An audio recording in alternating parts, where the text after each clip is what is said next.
এই ভিডিওটা শুধুমাত্র আপনাদের মজা দেওয়ার জন্য বানানো হয়েছে, দয়া করে কেউ সিরিয়াস নেবেন না। ভিডিওটা দেখা কি শুরু করেছিস কি তুই? হ্যাঁ, সারা বালচুদা ছেড়ে এবার কি তোর জন্য আমাকে গলায় দড়ি দিতে হবে? কি কুক্ষণে যে তোকে আমি জন্ম দিয়েছিলাম সেটা ভগবানই জানে। সংসারে এই অবস্থা, এইভাবে কয়দিনই বা ঘরে বসে গিলবি? এবার তো একটা কাজে ঢোক। কিরে গুদমারি, আমি কি বলছি তোর কানে যাচ্ছে? কি হয়েছে নাকি মা? দেখতে তো খাচ্ছি, সেই তুই কানে কাছে গুদুর গুদুর করছে কেন? কি হয়েছে? আমি তোর কানের কাছে গুদুর গুদুর করছি? ভোদারবাল, ঘরে বসে শুয়োরের মতন গদগদ করে আর কয়দিন খাবি? এবার তো একটা কাজে ঢোক, নাকি সারা জীবন ঘরে বসে এইভাবে গেলার ধান্দা করছিস? কাজের দিয়ে ঢুকবো, তা কাজ কোথায় পাবো শুনি? কোথায় পাবি মানে? ঢ্যামলা, তোকে কি ঘরে এসে লোক কাজ দিয়ে যাবে নাকি? এ কি মারা, তুই এখানে? ফুটো, একটা ভালো কাজ আছে, করবি? এই তো কাজের কথা বলতে না বলতেই কাজ এসে হাজির। তা কি বালের কাজ আছে শুনি? আরে হেভি কাজ, শুধু দোকানের সামনে দাঁড়িয়ে দাঁড়িয়ে খরিদ্দার ডাকতে হবে। বাহ, এ তো খুবই ভালো কাজ, এক জায়গায় দাঁড়িয়ে থাকা। তা মায়না কত করে দেবে রে? তা তো এখনো শুনিনি কাকু, তবে দেখে যা মনে হয় ভালোই দেবে। হাট মারা, ওইসব বাচাল কাজ আমি করবো না। যত সব বালের কাজের খোঁজ নিয়ে এসছে। কি বলছিস কি রে হুটো, তুই কাজটা করবি না? আরে না, ওইসব বালের খরিদ্দার ডাকার কাজ আমি করবো না, তুই করবি যা। এত সুন্দর একটা কাজ এনে দিলাম, তো তাও পছন্দ হলো না। ঠিক আছে, আমি বৌদিকে গিয়ে বলে দিচ্ছি তুই কাজটা করবি না। বৌদি মানে কোন বৌদি? আরে পাড়ার মোড়ে নতুন একটা কচি বৌদি চপের দোকান খুলেছে। বৌদি তো আর একা একা অত কাজ পারে না, তাই বলছিল একটা ছেলে নেবে। তা তুই যখন করবি না তখন তোকে বলে আর কি হবে? কে বললে করবো না? করবো তো। কি হলো ব্যাপারটা? কত মায়না দেবে কি না দেবে কিছু জানলি না, আর তুই রাজি হয়ে গেলি? ও বারা, মাইনা না দিলেও আমি কাজ করবো। আচ্ছা ফুটো, তাহলে তুই আমার সাথে দুপুরবেলা বৌদির দোকানে যাস, আমি তোকে কাজে ঢুকিয়ে দিয়ে আসবো। আরে বারা হ্যাঁ রে বারা, হ্যাঁ যাবো যাবো, চাপ নেই।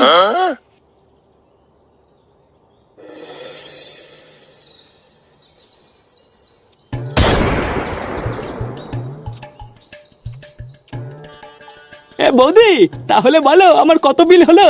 তোমার ওই তো দুটো বেগুনি 10 টাকা আর দুটো আলুর চপ 10 টাকা, 100 টাকা হয়েছে গো। এই রে বৌদি, 100 টাকা খেয়ে ফেললাম। হ্যাঁ গো, এটাই তো আমার চপের গুণ। কখন যে কত টাকার খেয়ে ফেলবে বুঝতেই পারবে না। হ্যাঁ, তা যা বলেছে বৌদি। সে তুমি যাই বলো আর তাই বলো, তোমার চপে কিন্তু একটা আলাদা স্বাদ আছে বৌদি। ধরলেই গরম আর মুখে নিলেই নরম। আরে চোদন ল্যাংচা, বৌদির দোকানে তো সেটা ভাঙা ভিড় রে। হ্যাঁ রে ফুটো, বৌদির হাতে জাদু আছে। যা সেটা ভাঙা চপ বানায় না, খেলে বুঝবি কি খেয়ে ফেললাম। চল তোকে বৌদির সাথে কথা বলিয়ে কাজে ঢুকিয়ে দি। হ্যাঁ বাড়া হ্যাঁ, চল চল চল।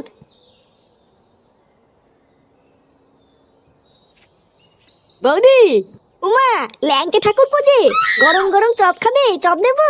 আরে তা তো খাবোই, কিন্তু তার আগে শোনো আমি কি বলছি। এই যে বৌদি, এইটা আমার বন্ধু ফুটো। তুমি বলেছিলে না তোমার দোকানে একটা ছেলের দরকার, তা আমার এই বন্ধুই তোমার দোকানে আজকের থেকে কাজ করবে।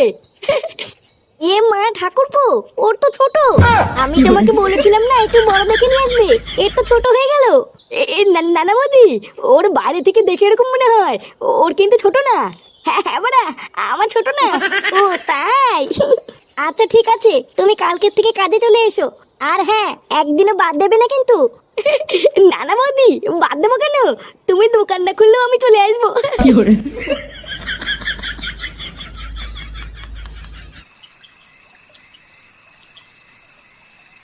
কি বলছিস? সত্যি সত্যি তুই চপের দোকানে কাজটা পেয়ে গেছিস? হ্যাঁ গো বাবা, আমি সত্যি কাজটা পেয়ে গেছি। আর জানো, চপের দোকানে ওরে ভিড়, মনে হচ্ছে পুরো গ্রামটাই যেন চপ খেতে এসছে। আর আমাকে দেখার সাথে সাথেই বৌদির খুব পছন্দ হয়েছে, বললো কাল থেকেই কাজে চলে এসো।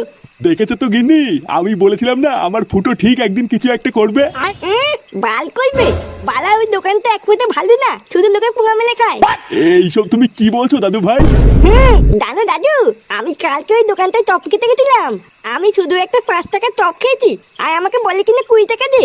লেওলা মাগি তো ভেবেছি আমি মূর্খ, আমি কিছু বুঝি না। হায় হায় হায় হায়, এ তো জচ্চুরি। একটা এইটুকু বাচ্চাকে পর্যন্ত ঠকিয়ে নিচ্ছে, এ কেমন দোকান রে? কই না তো, ফাটা মিথ্যে কথা বলছে। আমি আজকে কি দেখে আসলাম না? আর যদি লোক ঠকাতো তাহলে কি দোকানে এত ভিড় হতো নাকি? আমি মিথ্যে কথা বলছি তাই না? যাও কাজে দাও, দেবে না পোঙা মেলে। কি জানি কে মিথ্যা বলছে কে সত্যি বলছে, কিছুই তো বুঝতে পারছি না। তবে যাই হোক, একটু সাবধানে কাজবাজ করিস, আর সময় হলে মায়নাটা চেয়ে নিস। আচ্ছা বাবা, ঠিক আছে।